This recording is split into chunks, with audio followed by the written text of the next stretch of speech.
This show about stuff that ticks me off. Let's get started. No technology during mass.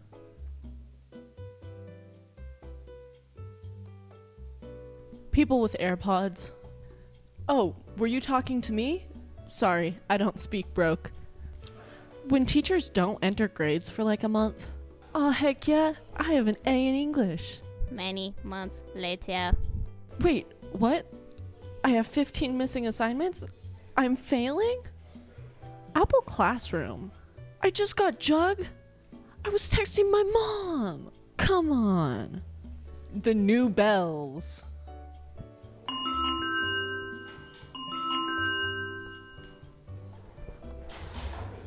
Thank you for tuning in to Prep Peeves. My name is Anna Schreckengoss. Keep sending me the things that tick you off at my email, anna.schrecken@gprep.com. Thank you for watching, guys.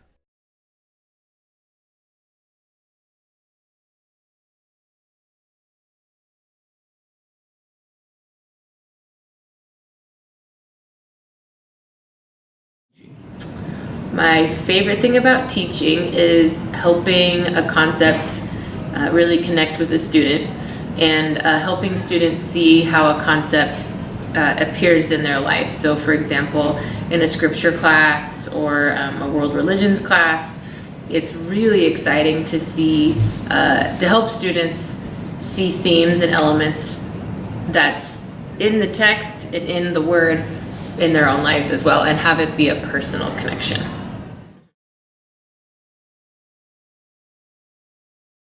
Favorite food? I like everything, but I think I'd have to say pizza. I just love pizza, like a thin crust pizza, where it's at. Teacher? No, I mean, I didn't go into college thinking that's what I wanted to do. I started off as a youth minister, so I worked in Western Montana for 5 years before I moved to Spokane. And it was really in my work as a youth minister that I really saw that I really liked helping young people develop their own spirituality. And so it translated well into teaching.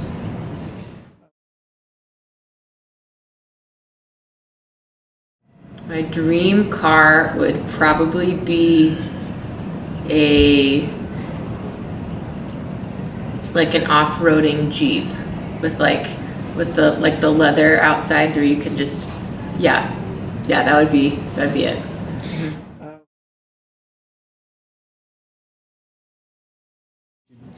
I don't give a ton of homework. I do assign a fair amount of classwork.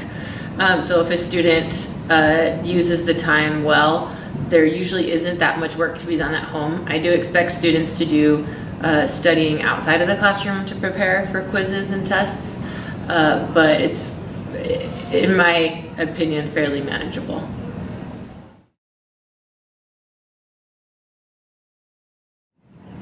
My favorite TV show? I was a Friends person for a super long time. I still am. I love Friends. But I would say my new favorite show in the world is, it's called Tidying Up. And I can't remember the name of the lady. She goes around and helps people tidy up their homes. It sounds super lame, but I love it. It's super fun. What is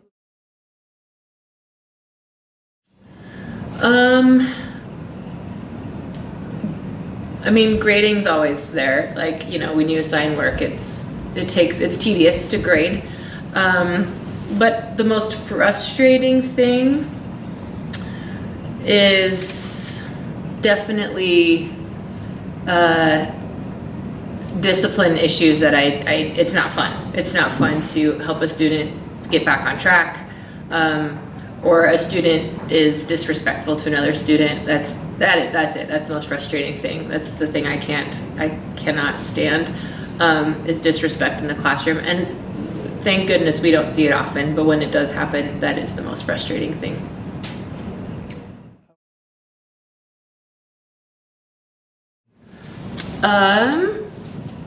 I love to be outside. Big outdoors person. Hiking, snowshoeing in the winter, going to the lake, paddle boarding. I love, and my husband, we both love to be outside. So on the weekends, we try to do a hike. Other than that, just kind of boring adult stuff, like paying bills and cleaning the house. Yeah.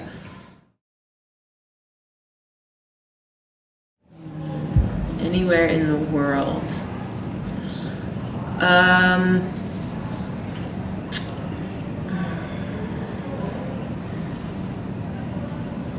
I've always wanted to go to Japan, and especially Tokyo, and explore that part of the world.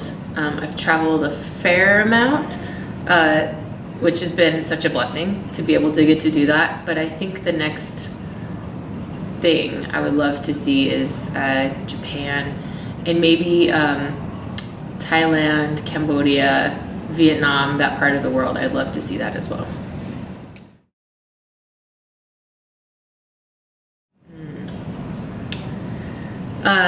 Other than paying attention, really engaging in the material. I ask a lot of questions. We do a lot of discussion in class. And even if it's a little scary to raise your hand and to offer something, if you do that, your level of engagement in the material just skyrockets. So it's really good to listen and to sit back and hear what everyone else has to say. But putting yourself out there a little bit is not only a good life skill, but it helps you really articulate concepts that we are covering in the course. So that's a good way to succeed. Hello guys, I'm here today to review the book Everlost. So before I start this video, I just want to tell you guys all the books I'm reviewing are from the school library, so if you want to go check them out, they are at the school library. You don't have to get a library card and you don't have to buy them. So Everlost is a book about mainly two characters, Nick and Allie. They go to this place called Everlost. So in the book, Nick and Allie were on their way to the light, which is mentioned in the book, and they get lost. They bump into each other and they get lost, and they go to this place called Everlost. And then they meet their first introduced character, Leaf. Leaf then tells them they are dead because they couldn't seem to figure it out themselves. And Leaf tells them all the basic rules to Everlost. So after Leaf tells them that they're dead, he tells them also that the way they died, that's how they're stuck forever. Which is actually pretty funny, because Nick died with chocolate on his face, so he's stuck with chocolate on his face. So then Nick and Allie go on saying they want to go home and they want to see their families. But what they don't know is that they can't stand on regular land. Well, Leaf had been living in a forest called a dead forest, where in the Everlost it is actually alive. But in the real world, it's dying or already dead. So once they stand in the road where they died, they're waiting for a bus to pass to get their attention because they don't believe they're dead. And as a bus comes by, Allie starts sinking into the road like quicksand. And as the bus is coming towards her, she's freaking out because she can't get out of the road, and the bus just passes right through her, and she's even more freaked out. And then Nick jumps in and helps her out of the sand. Leaf though goes on to tell them that a lot of places are like this, and the only place they can stand are what's called dead spots. Which then Allie decides she wants to go home and see her family, so they make these shoes and they are off on their way to go find their families. So that's the very beginning of the book. So I personally don't like a lot of books where it bounces between different points of view, but this one was actually really easy to follow, and I can firmly give this book an 8 out of 10. Then again, this book is called Everlost. It's in the school library, so go ahead and read the book. It is super good. So that was my book review. I'm Andrea, and I'll see you guys next time.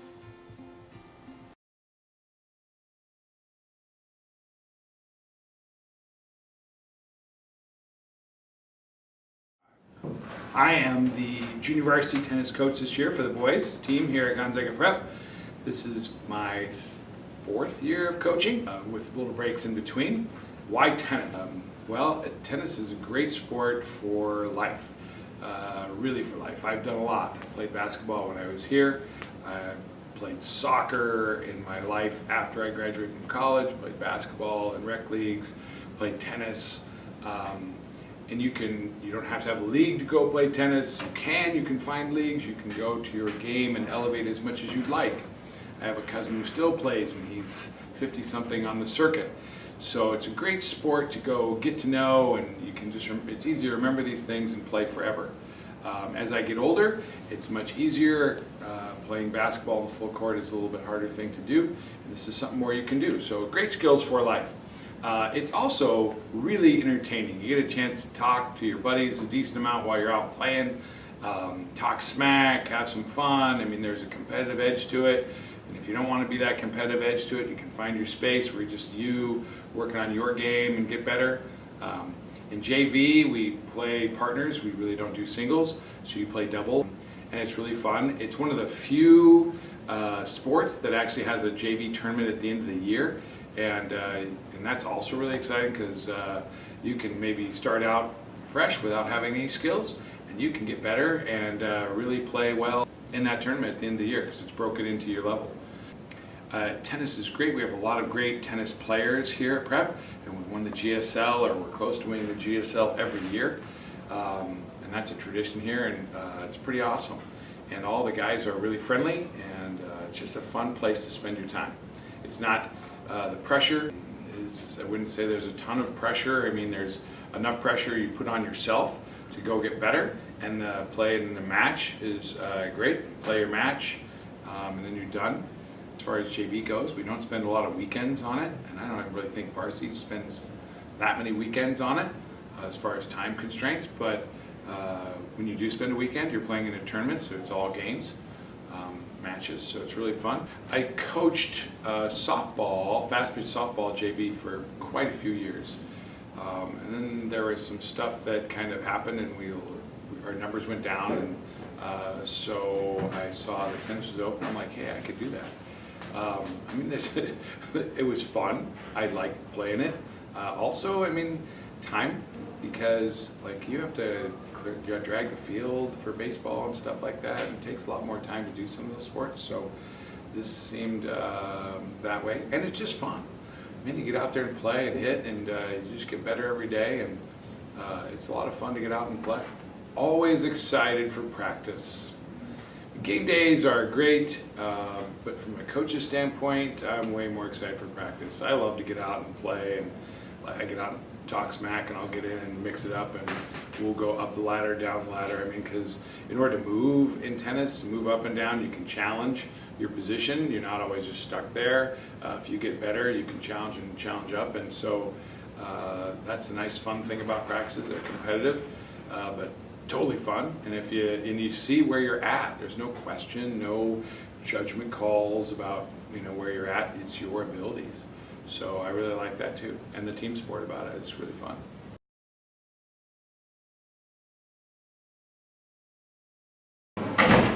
Hi, I'm Mason McGregor.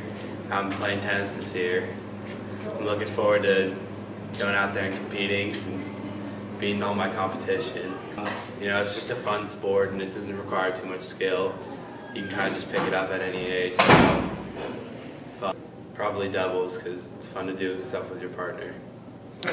I'm Joe Pugh. I might be going out for tennis. I've never really played tennis, but watched it. Looks pretty entertaining. This is Mason. I'm his we will partner. be playing doubles if you want to come watch.